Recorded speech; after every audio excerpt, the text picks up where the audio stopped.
ये questions and told sample paper के chemistry वाला पार्ट हम करने लगे हैं आज। सो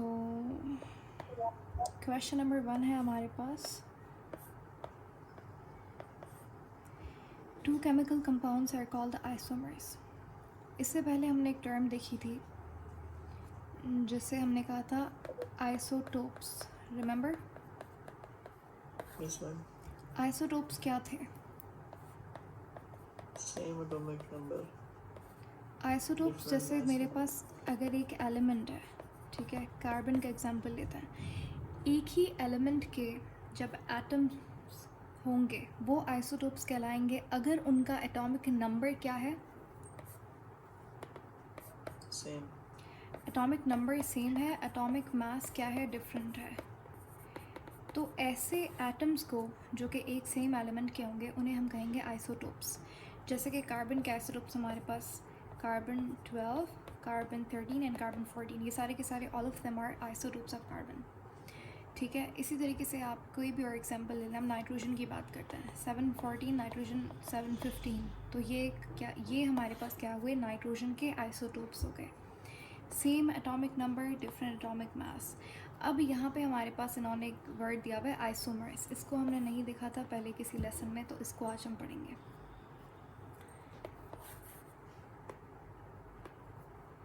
आइसोमर्स क्या होते हैं? आइसोटोप्स क्या थे? एटम्स थे, एक ही एलिमेंट के एटम्स आइसोटोप्स थे। लेकिन आइसोमर्स क्या होता है? बेसिक जो चीज़ है वो उसको समझना बहुत इंपॉर्टेंट है यहाँ पे। जो आइसोमर्स होते हैं वो क्या होते हैं? वो कंपाउंड्स होते हैं। ठीक है, वो क्या होते हैं? Compounds. वो कंपाउंड्स होते हैं यानी कि मतलब हम बात करेंगे, ये हम कंसिडर करें कि ये मेरे पास x और y, ये दो कंपाउंड्स हैं। ठीक है, ये एक का नाम x है, एक का y, ये दो मेरे पास कंपाउंड्स हैं। और हमने कहा कि ये दोनों क्या हैं आपस में? They are isomers. आइसोमर का मतलब क्या होता है कि दो ऐसे कंपाउंड्स जिनका स्ट्रक्चरल फार्मूला का मतलब क्या है कि उनका जो स्ट्रक्चर होगा, जैसे ये अपने पास ये यहाँ पे ग्लूकोज बना हुआ है, ठीक है, ये ग्लूकोज का स्ट्रक्चर है, ऐसा ही है।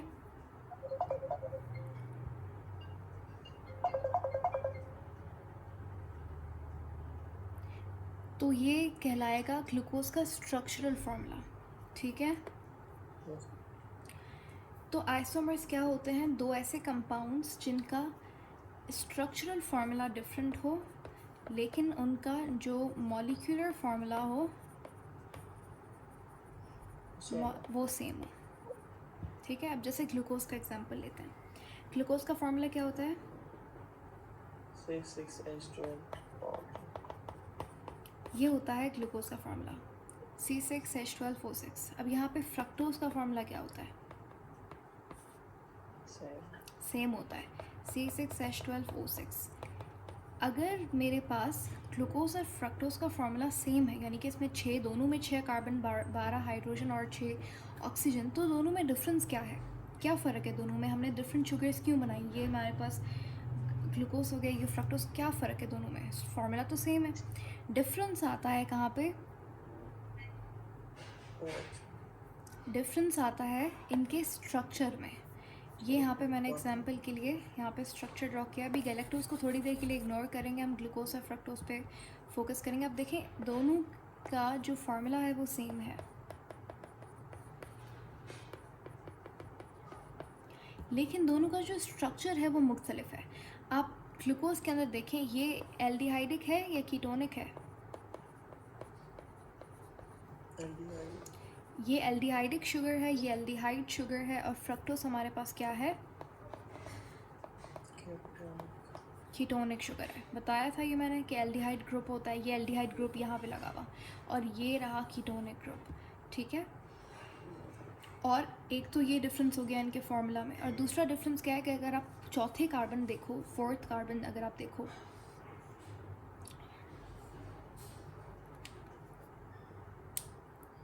Yes, ma'am. अच्छा, फोर्थ कार्बन फ्रक्टोज और इसमें नहीं होगा, वो इसमें गैलेक्टोज में होगा। अच्छा, इन दोनों में से ओके, इन दोनों में बिल्कुल ये सिर्फ यही डिफरेंस है, बाकी और भी कोई डिफरेंस यहाँ पे आपको नज़र नहीं आ रहा, ठीक है? ये पूरा सेम है, OH। कार्बन 2 चेंज होगा ना, से डबल बॉन्ड होगा हो सकता है।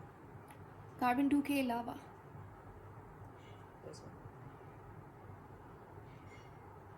बाकी और कोई डिफरेंस नहीं है यहाँ पे, ठीक है? कार्बन नंबर 1 और 2 को छोड़ के बाकी पूरा स्ट्रक्चर सेम है। हाँ।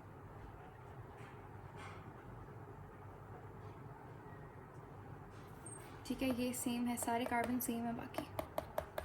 तो इसका मतलब क्या कि स्ट्रक्चर तो डिफरेंट है लेकिन फार्मूला मॉलिक्यूलर फार्मूला सेम है। तो ऐसे दो कंपाउंड्स को हम क्या कहते हैं?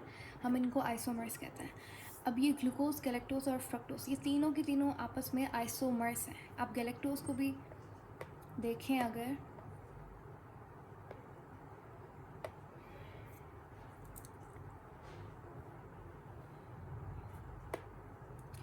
आप गैलेक्टोज को देखेंगे यहाँ पे, तो गैलेक्टोज में हमारे पास, अच्छा, ग्लूकोज और ग्लूकोज फ्रक्टोज का तो समझ में आता है कि यहाँ पे एल्डिहाइडिक ग्रुप है, यहाँ पे कीटोनिक ग्रुप है। लेकिन ग्लूकोज और गैलेक्टोज में क्या फ़र्क है? चलो, गैलेक्टोज और फ्रक्टोज में भी यही डिफरेंस है कि गैलेक्टोज में भी एल्डिहाइडिक ग्रुप है, ये रहा, और फ्रक्टोज में कीटोनिक, तो ये दोनों भी डिफरेंट हो गए। लेकिन फिर ग्लूकोज और गैलेक्टोज में क्या डिफरेंस है? दोनों एल्डिहाइडिक शुगर है।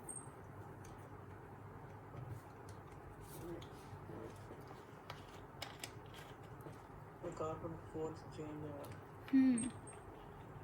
एक जो कार्बन 4 होता है वो रिवर्स हुआ हुआ होता है, 360 फ्लिप होता है। जो H है वो दूसरी साइड पे चला जाता है, OH, H की पोजीशन डिफरेंट हो जाती है, जिसकी वजह से ये दोनों में डिफरेंस जो आता है ग्लूकोज गैलेक्टोज में, वो यही डिफरेंस होता है, ठीक है? ऐसा क्यों होता है? ऐसा स्टेबिलिटी गेन करने के लिए होता है, बाकी कुछ भी नहीं, ठीक है?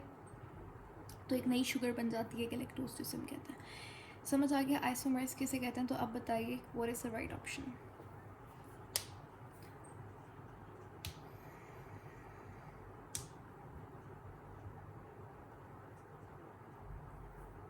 They have same molecular formula but different structural formulas. C option. Exactly तो इनके पास, हमारे पास जो मॉलिक्यूलर फार्मूला होगा वो क्या है? वो सेम है, लेकिन स्ट्रक्चर फार्मूला डिफरेंट होता है।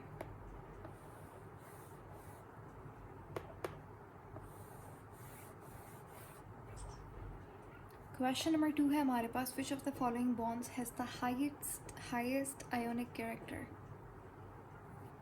Ionic character A option. किस में सबसे ज़्यादा आयोनिक कैरेक्टर होगा? कैसे पता लगाएंगे? आपने देखना है कि दोनों के दरम्यान में इलेक्ट्रॉन नेगेटिविटी डिफरेंस कितना है। आपने ए कहा तो यहाँ पे फ्लोरीन का इलेक्ट्रॉन नेगेटिविटी डिफरेंस कितना है? दोनों आप देखो, ये फ्लोरीन है, ये फ्लोरीन है, इलेक्ट्रॉन का पेयर यहाँ पे है, ये भी उतनी ही फोर्स से खींचेगा, ये भी उतनी ही फोर्स से खींचेगा, इलेक्ट्रॉन बीच में ही रहेगा, तो ये नॉन पोलर कोवलेंट कंपाउंड है, ठीक है? इसमें कोई भी आयोनिक कैरेक्टर नहीं है। आपने इलेक्ट्रॉन नेगेटिविटी का डिफरेंस देखना है। फ्लोरीन की इलेक्ट्रॉन नेगेटिविटी क्या होती है? सबसे ज़्यादा 4 होती है, तो 4 - 4 0 होगा, तो ये नॉन पोलर है। इस पे आ जाओ, लिथियम और ब्रोमीन पे। इसको आपको निकालना पड़ेगा कि लिथियम की इलेक्ट्रॉन नेगेटिविटी लो, फिर इसकी बी आर का मतलब क्या है? Bromine.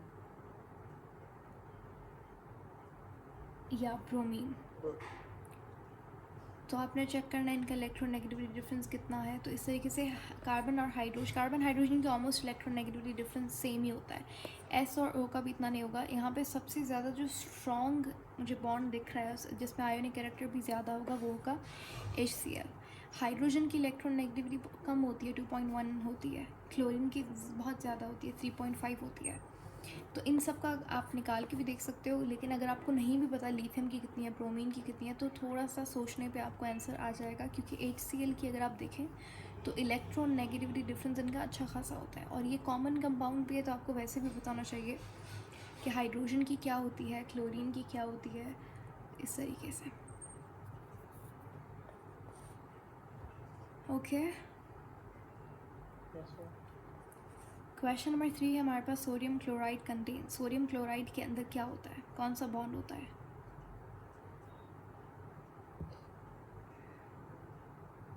Ionic bond. Ionic bond होता है, ठीक है? डबल बॉन्ड यानी कि कोवलेंट बॉन्ड जब इस तरीके से 2 बार होगा तो उसे हम कहेंगे क्या, डबल बॉन्ड। इसे हम कहेंगे ट्रिपल बॉन्ड। ये है सिंगल बॉन्ड, ठीक है। ये है सैचुरेटेड बॉन्ड, बॉडी है कोऑर्डिनेटेड बॉन्ड। जी उस पर आता है। ये क्या है, ये अनसैचुरेटेड कोवेलेंट बॉन्ड है, ठीक है। रही बात डेटिव बॉन्ड की, तो वो क्या होता है,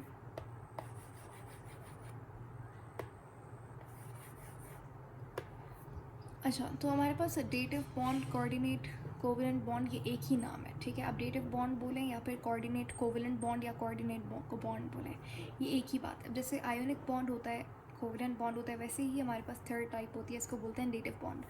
इसमें क्या होता है, इसमें होता है लोन पेयर की शेयरिंग,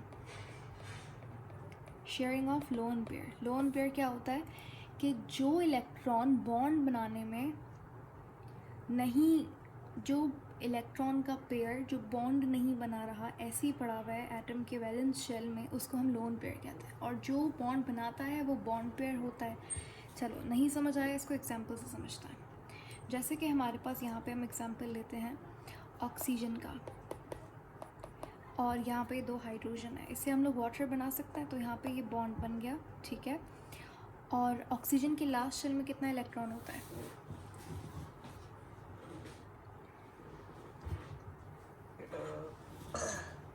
टू में हाउ मनी,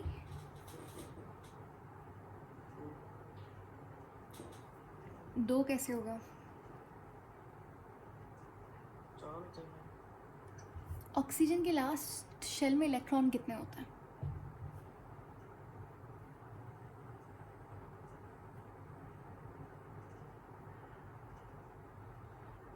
अच्छा अगर ऐसे किसी को नहीं याद हो रहा कि किस तरीके से हम लोग निकालेंगे इसके लास्ट शेल के अंदर इलेक्ट्रॉन कितना है, पूरा निकालने नहीं बैठना, इतना टाइम नहीं होता आपके पास, टेस्ट में इतना टाइम नहीं होगा कि आप निकालने बैठ जाओ, उसका स्ट्रक्चर बनाओ। You just need to remember one thing, आपको जस्ट ये याद रखना है कि आपको ग्रुप नंबर याद रखना है, क्योंकि ग्रुप नंबर बराबर होता है वैलेंस इलेक्ट्रॉन के, number of electron in the valence shell. तो ऑक्सीजन किस ग्रुप का मेंबर है, first group, really oxygen first group का मेंबर है, second group. have the periodic table in front of you, it's okay if you don't remember it। ये मैंने बताया था कि हमारे पास जैसे ये periodic table है, फर्स्ट सेकंड तो मतलब तुक्के में भी फर्स्ट सेकंड आपके दिमाग में नहीं आना चाहिए था, क्योंकि ऑक्सीजन क्या है, मेटल है, नॉन मेटल है,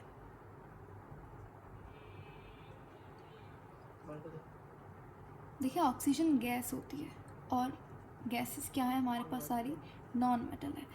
ये वाला जो साइड होता है पीरियोडिक टेबल का, उस वहाँ पे मेटल्स होता है, यहाँ पे क्या होता है, नॉन मेटल्स होता है, ठीक है। तो ग्रुप 1, ग्रुप 2 ये और ग्रुप 3 ये तो होंगे ही सारे के सारे क्या, मेटल्स होंगे, ठीक है। ग्रुप 4th, 5th, 6th और 7th ये हमारे पास क्या है, ये नॉन मेटल्स हैं, ठीक है। तो ये जो 6th ग्रुप होता है, जिसको आप ऑक्सीजन फैमिली भी कहते हो, यहाँ पे ऑक्सीजन होता है, तो इसकी वैलेंस शेल में कितने इलेक्ट्रॉन्स होंगे, 6 होंगे। फॉर एग्जांपल यहाँ पे एक और एग्जांपल लेते हैं नाइट्रोजन का। नाइट्रोजन के अगर मैं पूछूँ नाइट्रोजन का ग्रुप नंबर क्या है,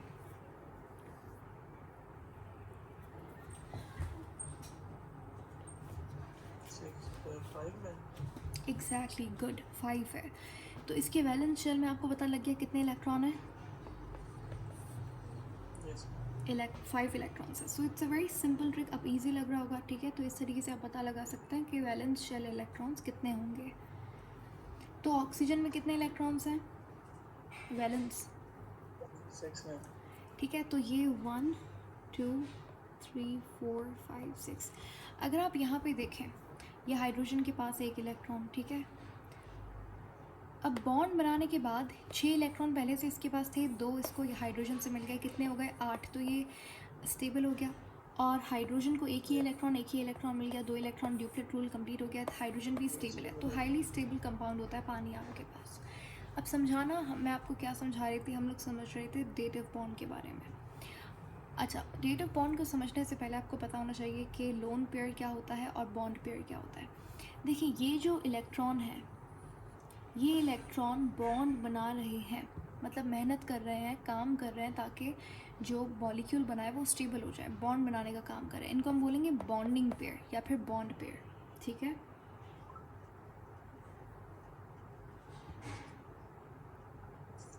Yes, ma'am. ये जो इलेक्ट्रॉन मज़े से बैठे हुए हैं, जिन्होंने कोई बॉन्ड नहीं बनाया हुआ, कुछ भी नहीं किया हुआ, जस्ट आराम कर रहे हैं, ये इलेक्ट्रॉन्स कहलाएंगे लोन पेयर। बस इतनी सी बात है, ठीक है।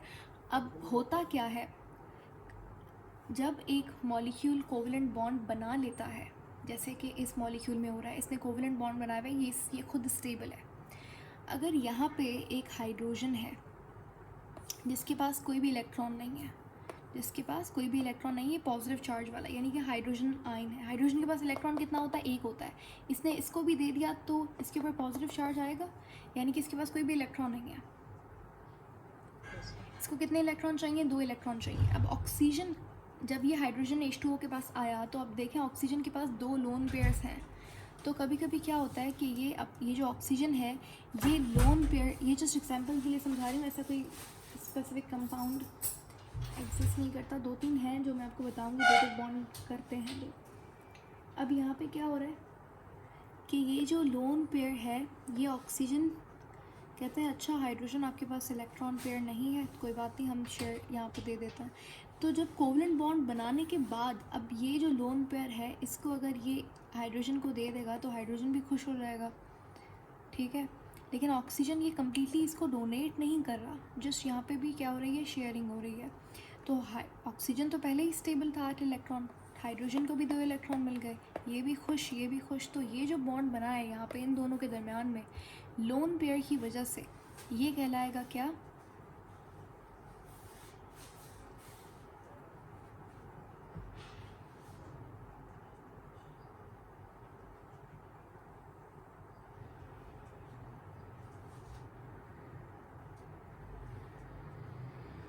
Yes, ma'am. इस बॉन्ड को क्या कहेंगे हम?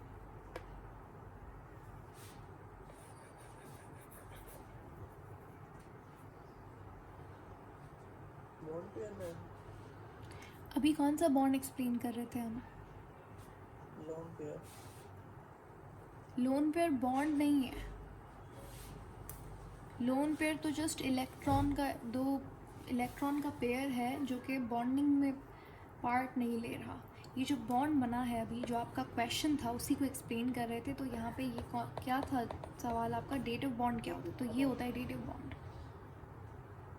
ठीक है। ये जो यहाँ पे बॉन्ड बना है इसको हम कहेंगे डेटिव बॉन्ड या फिर कोऑर्डिनेट कोवलेंट बॉन्ड। याद रखिएगा, ये बॉन्ड कोवलेंट बॉन्ड के बनने के बाद होता है।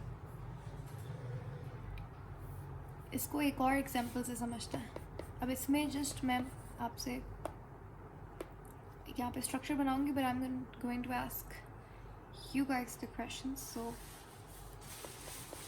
नहीं रेडी रहना। यहाँ पे हमारे पास NH3 है, ठीक है।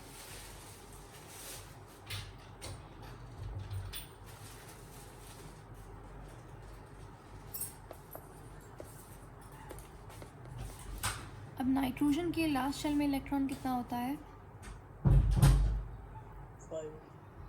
ठीक है, तो यहाँ पे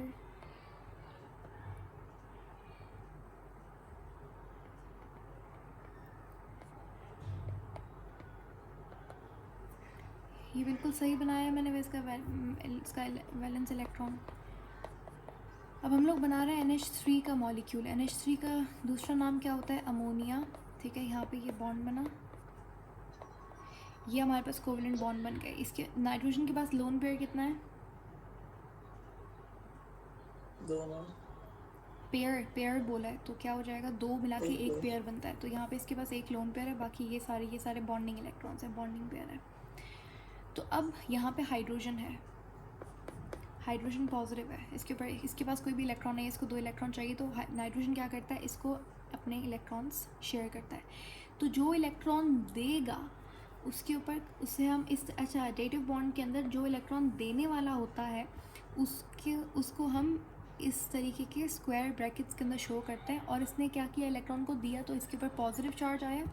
ये हमारे पास जो बॉन्ड बना है जिसे हम एरो हेड से शो करते हैं, इसको कहते हैं हम डेटिव बॉन्ड। क्लियर हो गया? Yes, ma'am. ओके, अब हम चलते हैं नेक्स्ट क्वेश्चन में, जो कि है what question is it, fourth. If we dissolve sodium chloride in water we obtain. बहुत आसान सा सवाल है। अगर आप नमक मिलाएंगे, सोडियम क्लोराइड मिलाएंगे पानी में, तो हमारे पास क्या बनेगा? सॉल्यूशन। सॉल्यूशन, ठीक है। Where sodium chloride is what, solute, और वाटर हमारे पास क्या हुआ? सॉल्वेंट। सॉल्वेंट।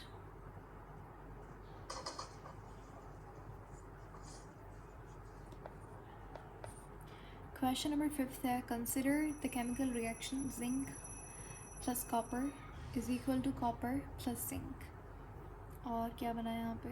अच्छा, इसको मैं सही से यहाँ पे लिख देते हैं।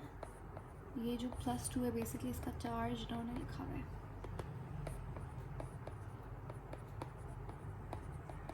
अच्छा, तो अब आपने बताना है कि कौन सी स्टेटमेंट, इस इक्वेशन को देखना है और बताना है कि कौन सी स्टेटमेंट जो है वो यहाँ पे सही है। इसमें ऑक्सीडेशन हो रही है जिंक में और रिडक्शन हो रही है कॉपर में yes, बिल्कुल ऐसा ही है कि जिंक में क्या हो रही है, जिंक में ऑक्सीडेशन हो रही है और कॉपर में रिडक्शन हो रही है। ठीक है, ये हम लोग पहले भी देख चुके हैं। कैसे पता लगेगा? जिनको नहीं पता कि हमारे पास ये जो जिंक है इसके ऊपर जो इसकी जो हमारे पास ऑक्सीडेशन स्टेट होगी वो 0 होगी, ये न्यूट्रल है। यहाँ पे हमारे पास ऑक्सीडेशन नंबर इंक्रीज़ हो गया, इसका मतलब है जब ऑक्सीडेशन नंबर इंक्रीज़ होता है तो वो ऑक्सीडेशन होती है। यहाँ पे +2 था, यहाँ पे 0 हो गया, तो यहाँ पे ऑक्सीडेशन नंबर क्या हुआ, कम हुआ, तो रिडक्शन हुई है। फिर हमारे पास है question number 6, which of the following molecules does not have any free electron pair. अब ये वही बात है, इलेक्ट्रॉन पेयर की बात हो गई, जो कि लोन पेयर का ऑपोजिट क्या होता है, बॉन्ड पेयर। बॉन्ड पेयर को ही हम इलेक्ट्रॉन पेयर कहते हैं। तो बताइए इनमें से किसके पास एक फ्री इलेक्ट्रॉन पेयर नहीं होगा, यानी कि उसके सारे के सारे जो इलेक्ट्रॉन्स होंगे वो बॉन्डेड होंगे, उसके पास कोई भी लोन पेयर नहीं होगा। लेकिन वाटर के पास इलेक्ट्रॉन पेयर होता है, free electron pair. Free electron pair का मतलब क्या है कि उसके पास कोई भी ऐसा इलेक्ट्रॉन ना हो, नॉट जस्ट बॉन्ड पेयर, उसके पास कोई भी ऐसा इलेक्ट्रॉन नहीं है जो कि बॉन्ड नहीं बना रहा। जैसे वाटर को अगर आप देखें तो ऑक्सीजन के पास क्या है, उसके पास तो होता है ये लोन पेयर, तो यानी कि इसको हम इसी को हम फ्री इलेक्ट्रॉन पेयर कहते हैं। तो इसके पास फ्री इलेक्ट्रॉन पेयर होता है, तो वाटर नहीं होगा, पैरामीडीन भी नहीं होता। डाईइथाइल ईथर हमारे पास एक ऑर्गेनिक कंपाउंड है, ठीक है। ईथर यानी कि COR, ये एक फंक्शनल ग्रुप होता है। तो मीथेन यहाँ पर सही जवाब होगा, क्यों? क्योंकि मीथेन का स्ट्रक्चर क्या होता है, CH4, ठीक है। CH3 नहीं, CH3 मिथाइल हो जाएगा। CH4 कार्बन कौन से ग्रुप का एलिमेंट है?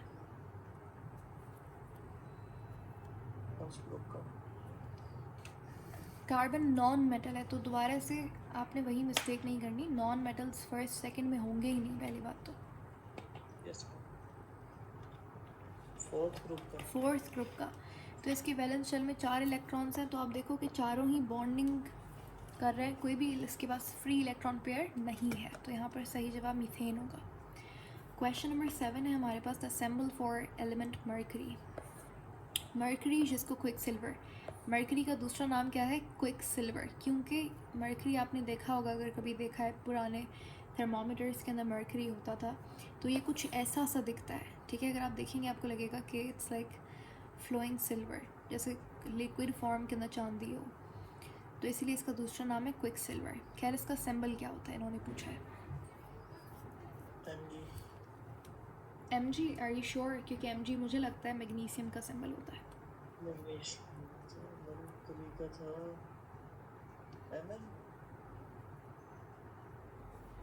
Mn मैग्नीशियम का होता है। MO जो है मुझे नहीं लगता MO किसी का सिंबल होता है।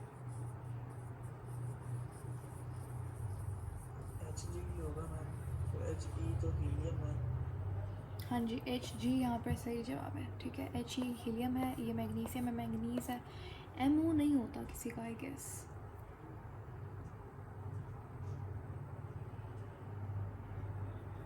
ठीक है। अच्छा, मर्करी हमारे पास कहाँ पे होता है? मर्करी मैं आप रिमेंबर हमने पढ़ा था कि ये मेटल्स है, ये नॉन मेटल्स है। बीच में याद है आई टोल्ड यू कि हमारे पास ट्रांजिटिव एलिमेंट्स होता है। ये एलिमेंट्स की जो प्रॉपर्टीज़ होती हैं वो बहुत डिफरेंट होती हैं आम तौर पे जो मेटल नॉन मेटल के बारे में हम पढ़ते हैं। तो ये यहाँ पे कहीं पे होता है। ठीक है, मर्करी जो है वो यहाँ पे होता है। 6th पीरियड का ये पार्ट है। ठीक है, जिंक, कैडमियम, मर्करी ये सेम ही ग्रुप में आता है, जिंक, कैडमियम, मर्करी। ठीक है, तो खैर मर्करी का सिंबल क्या होता है? Hg। क्वेश्चन नंबर 8 है हमारे पास, what is the name of the compound. ये हमारे पास यहाँ पे इन्होंने कंपाउंड दिया हुआ है, इसका नाम पूछा हुआ है। मैं आपको बता दूँ कि जब भी ये ग्रुप आएगा, जैसे कि मैंने बताया था कि हमारे पास हाइड्रोजन आएगा तो वो क्या हाइड्राइड बनाएगा, ऑक्सीजन ऑक्साइड बनाता है। ये वाला जो ग्रुप है इसका नाम क्या है? Bicarbonate. ठीक है, अभी ये 2-3 मैं लिखवा रही हूँ, ये आपको याद करना है। ठीक है, CO3 इसका नाम क्या है? इसको हम कहते हैं कार्बोनेट।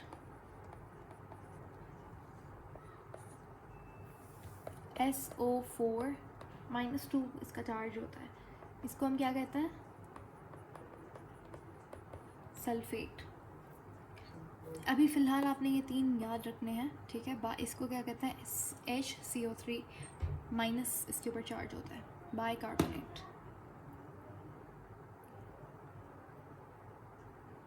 कार्बाइड क्या होता है? कार्बाइड कहते हैं जब भी एक एलिमेंट के साथ कार्बन लगेगा तो उसे वो जो कंपाउंड बने, वो जो बाइनरी कंपाउंड बनेगा ना, वो कार्बाइड कहलाएगा। यानी कि बाइनरी का मतलब कि उसके अंदर 2 एलिमेंट्स हों। कार्बाइड के अंदर जनरली क्या होता है? एक मेटल होता है, दूसरा कार्बन होता है। तो जो हम कह सकते हैं the binary compound of carbon is called carbide. जैसे कि the binary compound of oxygen is called as, हाँ जी, the binary compound of hydrogen is called as, yes, and the binary compound of halogens यानी कि 7th group के elements.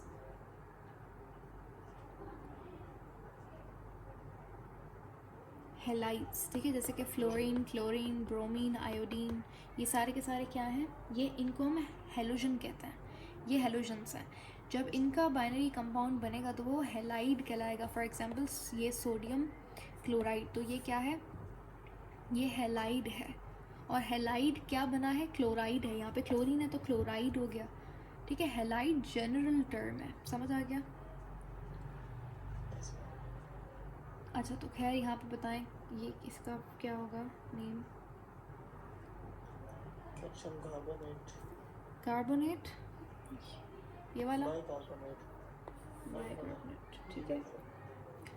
अच्छा, अगर आप यहाँ पे देखें इसको, ये इतना कॉम्प्लिकेटेड फार्मूला क्यों है? ये मैंने समझा दिया, इसको बाइकार्बोनेट कहते हैं,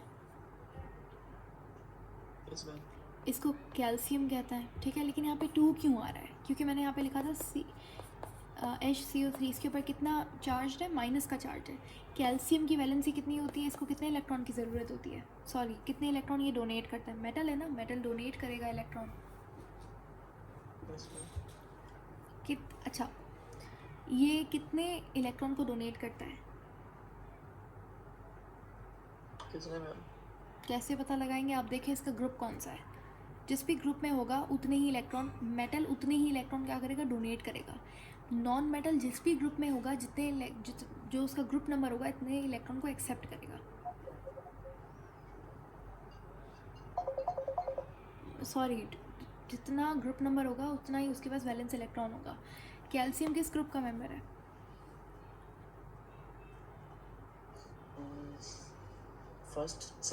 सेकंड ग्रुप का मैं। ठीक है, अब सेकंड ग्रुप का मतलब क्या है? उसके वैलेंस इलेक्ट्रॉन कितने हैं?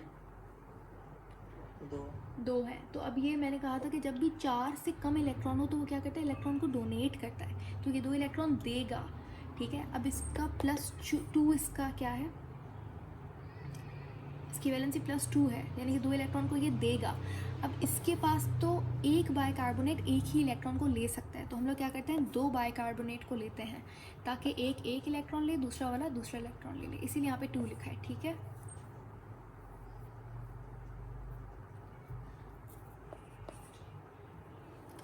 Is that clear? Question number 9 है हमारे पास, इन द फॉलोइंग रिएक्शन, ये हमारे पास एक रिएक्शन लिखा हुआ है, आपको बताना है कि कौन सी चीज़ की रिडक्शन हो रही है।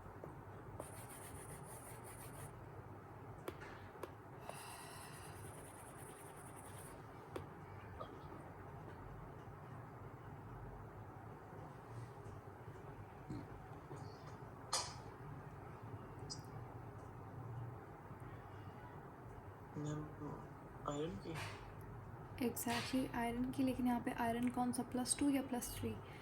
देखें कैसे पता लगाएंगे, थोड़ा सा ट्रिकी है, ट्रिकी नहीं है, आसान से है, लेकिन जस्ट एक बार देख लें इसको। अब जैसे हमारे पास जिंक है, ठीक है, जिंक जो था उसके ऊपर यहाँ पे कोई भी चार्ज नहीं है, लेकिन अगर आप यहाँ पे देखो तो यहाँ पे जिंक क्या है, ये +2 है, और यहाँ पे क्लोरीन हमारे पास क्या है, -2 है, ठीक है।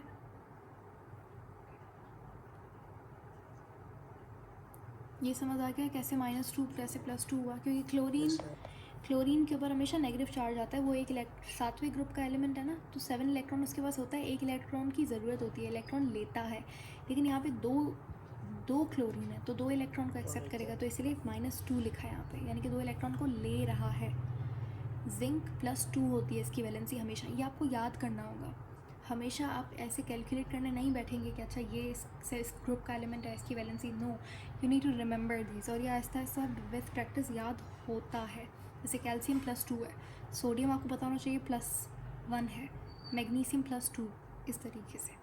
तो फ्लोरीन, क्लोरीन, ब्रोमीन, आयोडीन, ये सारे हेलोजेंस जो हमेशा क्या होता है, -1 होता है। जिंक हमेशा याद रखिएगा +2 होगा। अच्छा यहाँ पे हमारे पास क्या है, यहाँ पे हमारे पास आयरन था। अब आयरन जो है उसने बनाया हुआ बॉन्ड किसके साथ, क्लोरीन के साथ। अब यहाँ पे आप देखो तो जो क्लोरीन है हमारे पास उसका क्या होगा, 2 क्लोरीन है, तो 2 क्लोरीन का ऑक्सीडेशन नंबर यहाँ पे क्या होगा, 2 क्लोरीन है,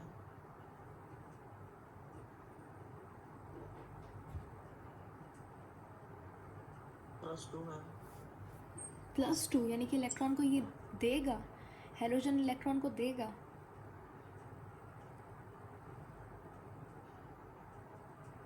नो मैम लेगा, तो ये -2 नहीं हो सकता। यस मैम, अब जब ये -2 है तो आयरन हमारे पास ऑटोमेटिकली क्या हो गया, +2 हो गया। देखिए आयरन जो है ना वो है ट्रांजिटिव एलिमेंट, तो इसकी जो वैलेंसी है वो चेंज होती रहती है, कभी +2 बनाता है, कभी +3 बनाता है, लेकिन जो बाकी एलिमेंट्स है ना जो कि ट्रांजिटिव एलिमेंट नहीं है उसकी वैलेंसी एकदम फिक्स होती है। तो क्लोरीन, इसको याद कर लें, रट लें, ऑल्दो इट्स वेरी सैड कि ये चीज़ें आप रटनी पड़ती हैं, पीरियोडिक टेबल वगैरह, बट विथ प्रैक्टिस असल में याद हो भी जाता है। बट अगर if you have like your exam coming up and you have short time, तो उस केस में you need to mug up. तो यहाँ पे याद रखिएगा हमेशा क्लोरीन माइनस ही होगा। आयरन जो है वो +2 भी हो सकता है, +3 भी हो सकता है। अभी ये नहीं समझ आ रहा है, इसे छोड़ दें। आयरन 2 क्यों हो रहा है, क्योंकि ट्रांजिटिव एलिमेंट है, इसकी थोड़ी सी प्रॉपर्टीज़ जो है वो इधर उधर होती हैं। जिंक हमेशा +2 होगा, तो ये देखिए जिंक यहाँ पे, लेकिन यहाँ पे जिंक क्या है, जिंक के ऊपर कोई भी चार्ज नहीं है, जिंक न्यूट्रल है, तो इसकी क्या होगी, ऑक्सीडेशन स्टेट हमेशा 0 होगी। मैं अगर कोई भी ऐसा एलिमेंट लिख दूँ तो अगर आपसे पूछूँ इसकी ऑक्सीडेशन स्टेट क्या है, 0 है, ठीक है। जब वो किसी और के साथ मिलेगा, बॉन्ड बनाएगा, इलेक्ट्रॉन देगा लेगा, तो फिर उसकी ऑक्सीडेशन स्टेट कोई चार्ज आएगा उसके ऊपर, फिर वो आयन बनेगा। खैर यहाँ पे ये देखो 0 थी, यहाँ पे +2 हो गई, यानी कि हमारे पास जिंक क्या हुआ, ऑक्सीडाइज होगा, रिड्यूस हुआ।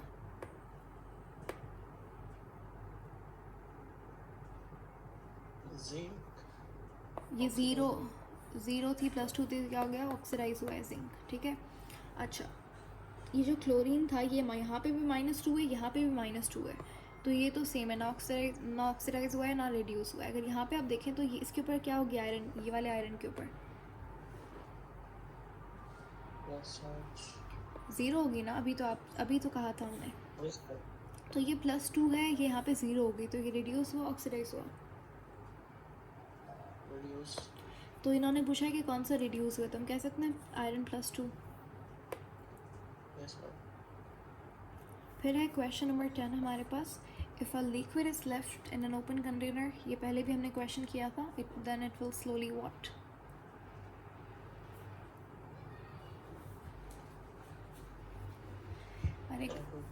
अगर एक ओपन कंटेनर के अंदर हमने एक लिक्विड को लिया है तो वो इवेपोरेट हो जाएगा। गुड। क्वेश्चन नंबर 11 है, इसको पढ़ें, read this question and think about it.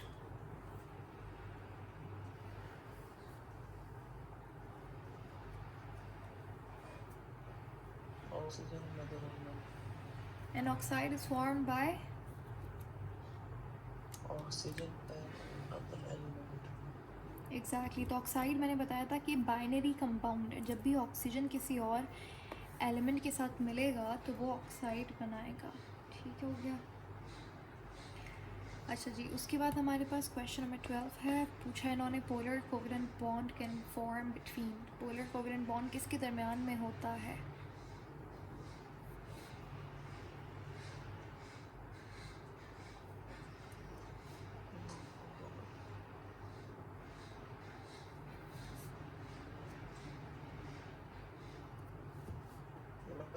जिसमें इलेक्ट्रोनेगेटिविटी सेम हो,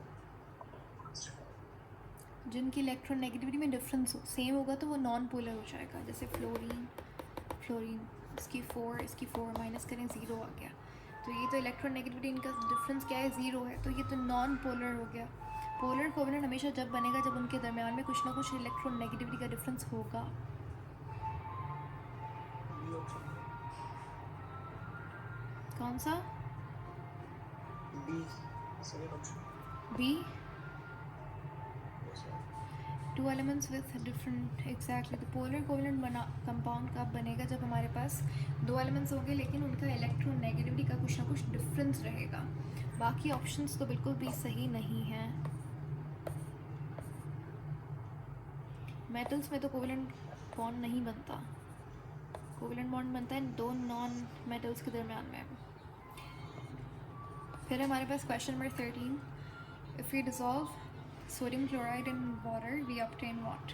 अगर हम लोग सोडियम क्लोराइड को पानी के अंदर डिज़ोल्व करेंगे तो हमारे पास क्या बनेगा? ये वही क्वेश्चन है, रिपीट हुआ है। सॉल्यूशन है। सॉल्यूशन बनेगा। ठीक है। क्वेश्चन नंबर 14, इस तरीके का सवाल हम लोग पहले भी कर चुके हैं, तो ये जो सॉल्यूशन वाले क्वेश्चंस हैं ये इंपॉर्टेंट है, जब आपको ये पूछेगा सैचुरेटेड है या फिर नहीं है। क्वेश्चन नंबर 14 में उन्होंने कहा है कि लिथियम ब्रोमाइड हमारे पास एक, देखिए यहाँ पे Br आया है, तो अभी बताया था Br क्या है, हेलोजन है, तो उसका जो बाइनरी कंपाउंड है वो हेलाइड कहलाएगा, तो इसे हम लोग ब्रोमाइड बोलेंगे। लिथियम ब्रोमाइड मैंने इसलिए बोला इसको। Yes ma'am. अच्छा, इन्होंने कहा है कि लिथियम ब्रोमाइड की जो सॉल्युबिलिटी है, यानी कि 1 लीटर पानी के अंदर आप इतना डिज़ोल्व कर सकते हैं तब जाके वो एक सैचुरेटेड सोल्यूशन बनाएगा। सैचुरेटेड अनसैचुरेटेड पता है, हमने सीखा था वैसे तो। Yes ma'am. अनसैचुरेटेड की कौन सा, जिसके अंदर आप और सॉल्यूट मिक्स कर सकते हैं, उसके पास अभी कैपेसिटी है। सैचुरेटेड की उसकी कैपेसिटी बिल्कुल कंप्लीट फुल हो गई है, पीक पे है, उसके अंदर आप और सॉल्यूट नहीं ऐड कर सकते। सुपर सैचुरेटेड क्या होता है, जब आप सैचुरेटेड सोल्यूशन के अंदर ज़बरदस्ती उसको हीट वगैरह करके सॉल्यूट और ऐड करें। खैर, ये हमारे पास एक सॉल्यूट है, इसको हमने पानी के अंदर ऐड करना है। अब बता रहे हैं कि इसकी जो सॉल्युबिलिटी है वो इतनी है कि 1 लीटर के अंदर आप इतना kg कर सकते हैं डिज़ोल्व। वो कह रहे हैं कि अगर इफ़ यू पुट 4, जस्ट उन्होंने कहा है कि अगर आप 400 ग्राम सिर्फ इतना सा लिथियम ब्रोमाइड डालो 1 लीटर पानी के अंदर, बताइए हमारे पास कौन सा सोल्यूशन बनेगा? Saturated ma'am. सैचुरेटेड अभी बताया था, सैचुरेटेड का मतलब क्या होता है सैचुरेटेड कि उसके अंदर कैपेसिटी नहीं होगी अभी और डिज़ोल्व करने की। ये ग्राम है, ये kg है, तो इतनी ज़्यादा सॉल्युबिलिटी है, और हमने तो सिर्फ 400 ग्राम अभी ऐड किया है, तो आप और लिथियम ब्रोमाइड बिल्कुल ऐड कर सकते हो इसके अंदर, तो ये हमारे पास अनसैचुरेटेड सोल्यूशन बना है। नहीं, सुपर सैचुरेटेड नहीं। सुपर सैचुरेटेड कैसे बना? मतलब ये 400 ग्राम, हमने जस्ट 400 ग्राम्स को ऐड किया है, इसकी सॉल्युबिलिटी कितनी है, 1.66 kg लिखा हुआ है यहाँ पे। ये ग्राम है, वो केजी लिखा हुआ है।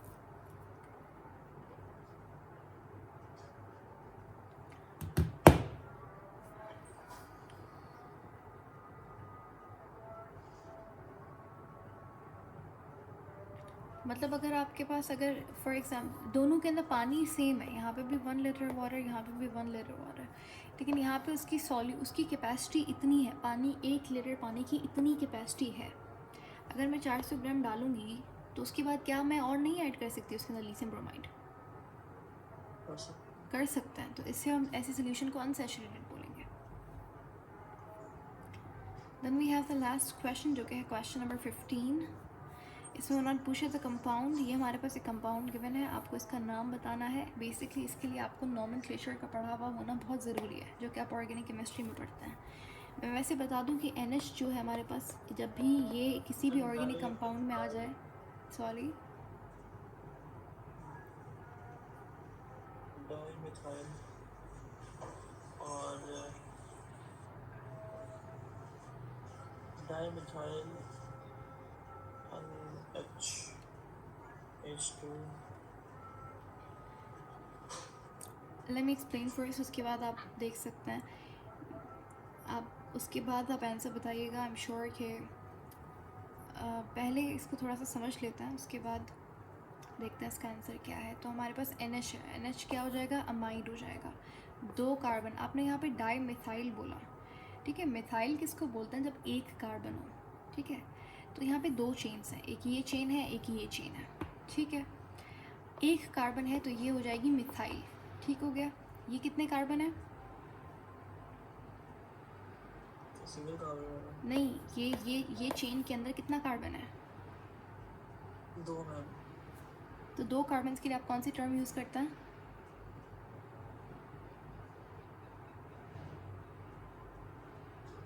इथेन। हाँ, तो इथेन से क्या हो जाएगा? इथाइल हो जाएगा।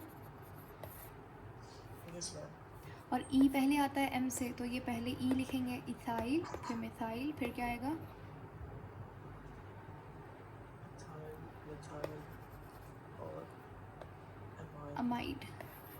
तो अब चलिए आप बताएं यहाँ पे कौन सा जवाब सही होगा?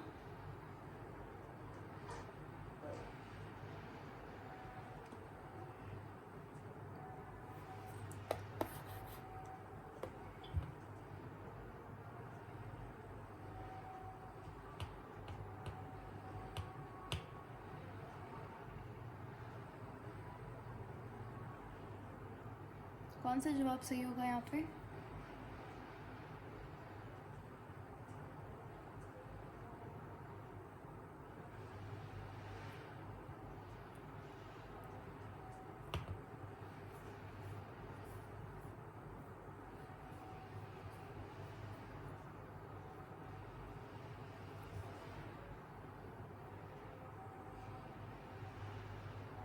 Option number C, ethyl, methyl, amide.